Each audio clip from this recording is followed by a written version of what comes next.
You graduated from the Philippine Military Academy? No, sir. I'm 3 weeks short of my graduation. Would you like to say, or you would like to explain why you did not succeed in graduating from that great military academy? Yes, Mr. Chair. As what the chairman, General Acob, knows, we have the honor code among the Cadet Corps Armed Forces of the Philippines. I was charged of cheating with other 7 of my classmates. Parang yung mga iba na naging kandidato nag-deliver lang yata ng suka nabigyan na ng certificate of candidacy. Isa po akong proud member ng Team Suka at atin pong lalabanan ang Team Sinusuka! Yes, Honorable Marcoleta, please proceed. Colonel, did Commodore. Okay. Commodore, you graduated from the Philippine Military Academy? No, sir. I'm 3 weeks short of my graduation. Would you like to say, or you would like to explain why you did not succeed in graduating from that great military academy? Yes, Mr. Chair. As what the chairman, General Acob, knows, we have the honor code among the Cadet Corps Armed Forces of the Philippines. I was charged of cheating with other 7 of my classmates, and it was a gentleman's agreement. If you violate the honor code, you formally file your resignation, and then you just leave, sign the clearance, and get out of the Philippine Military Academy. And that's 3 weeks before my graduation, sir. I never insisted because I respect the honor code. But did you violate the honor code? Yes, sir, we did. That's why I resigned for the good of the service. Okay, but that's not my question. We need to defend our exclusive economic zone with all our might and with all our life, because it is ours. Hindi lamang yung EEZ, merong continental shelf, territorial sea and all this. These are maritime rights, which even the UN Convention of the Law recognizes. We had an award, yung arbitral award between the Philippines and China, and the subject matter is the South China Sea. You know that, Yes, I'm sure. In that particular award, the tribunal ruled that the Scarborough Shoal is a traditional fishing ground. Yes, sir. I'm sure you studied that. Traditional fishing ground proceeds from the traditional fishing rights, or TFR, which is a private right fully recognized under public international law. Yes, sir. You agree? Traditional fishing ground. And in that award, the tribunal said, well, the Vietnamese, the Chinese, and the Filipinos can freely fish in that area because it is a traditional fishing ground. Mr. Chair, I think the good Commodore and the rest of the agency that is bound to protect our fishermen could have started along that line. Because a traditional fishing right is a private vested right. It does not concern territory. Sa aking palagay, Mr. Chair, mas magandang maging magandang simula yun. Let's talk to China. And I believe China will recognize the traditional fishing right. Because in the year 2000, I will remember that they had an agreement with Vietnam in the Gulf of Tonkin. If you will study that. Nagkaroon sila ng agreement, and they divided that fishing ground among themselves.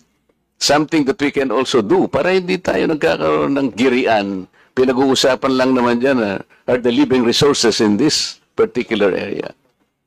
Bakit hindi po natin binibigyan ng emphasis? Why don't we initiate something positive along that line? We had the tribunal ruling. Sabi niya, it is a traditional fishing ground. Bakit hindi natin sila kausapin on that basis? Marami tayong jurisprudence, international jurisprudence. in 1974, pag-aralan po ninyo, Mr. Chair, yung mga maritime cases that was ruled by the tribunal. Yung case ng Federal Republic of Germany against parang Holland, and also Great Britain against Holland. Yung alam po ninyo, yung ruling is the same. Kahit siya yung merong reference do sa sea na yon, it cannot exclude the rights of the other coastal areas to fish sapagkat they invoke the traditional fishing right. I am asking, Mr. Chair, why no initiative has been taken along that line? Mr. Chair, yes, sir. To Honorable Marcoleta, it's beyond my pay grade to explain why our strategy is not in alignment with that fishery agreement in Bajo de Masinloc. And it's also worth mentioning that the Philippine Maritime Zones Act highlighted that Bajo de Masinloc and its territorial seas, we have sovereignty and sovereign rights over these waters. So on our level, in the Philippine Coast Guard, we cannot go against to the enacted law of the Congress, much more to the national security and foreign policy direction of the President. I am not saying that it is within your pay grade to discuss it with the Republic of China. What I'm saying is maybe because you are a member of the Philippine Coast Guard, you could have talked to the other agencies of government higher than you that we could be initiating this along this line. Because we can take advantage of that particular tribunal's decision. Hindi ba? Pwede naman natin gamitin yun eh. Sabi ko nga sa'yo, ang daming cases, maritime cases, disputes ruled by the same tribunal. Oh, ito, gamitin natin because they are all involved traditional fishing rights.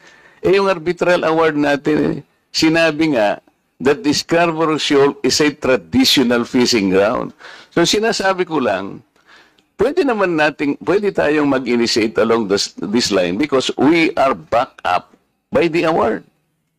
And another, Mr. Chair, have you read the entirety of the UNCLOS?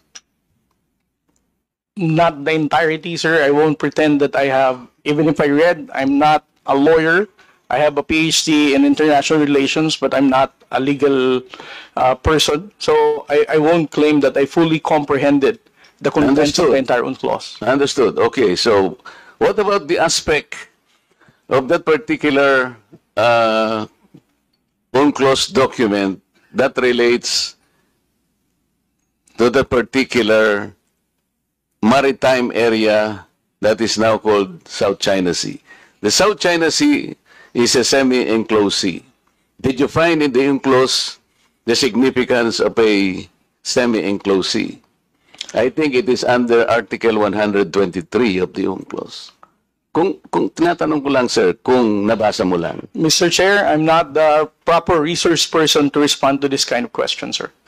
Thank you, Mr. Chair, because I am raising that particular issue because if the most responsible agency will look at it, there is a connection on how we should approach the entire problem because the entire South China Sea is a troubled sea. Kaya dapat inaaral natin, saan kaya tayo magsisimula? Ano kaya ang magiging basihan sana natin to approach this issue? Because if you will look into the definition of a semi-enclosed sea, which is under Article 123, makikita natin doon, Mr. Chair, na yung palang mga coastal states, kasi tingnan po ninyo, imagine it, on the north, nandun po yung China, on the east, nandyan ang Philippines, on the west, nandyan ang Vietnam, southern part, nandyan ang Malaysia. Kaya, at meron din Taiwan on the north. Kaya tinawag po siya sa UNCLOS, Mr. Chair, na semi-enclosed sea. What is the significance of the semi-enclosed sea? Sinasabi po ron, pagka po yung body of water is a semi-enclosed sea, lahat po ng coastal states has the responsibility to coordinate, to cooperate in the exploration, the research, development of that area. We can utilize that as the cornerstone of our defense na. Oh, sinasabi pala rito dapat cooperative ang approach. Hindi sa'yo yan. Kasi even in the description of the sea, tayo-tayo dapat nagko-cooperate. So, sinasabi ko lang ito, Mr. Chair, because of the complications and the complexities of the South China Sea. Kaya po, kahit na konti lang ang panahon, gusto kong makakontribute na ito po ang dapat nating pagsikapang aralin. So maraming salamat po, Mr. Chair, sa inyong pasensya sa akin na medyo nagtagal para ipaliwanag lang ng konti, alang-alang po sa pagkaunawa nating lahat. Thank you, sir.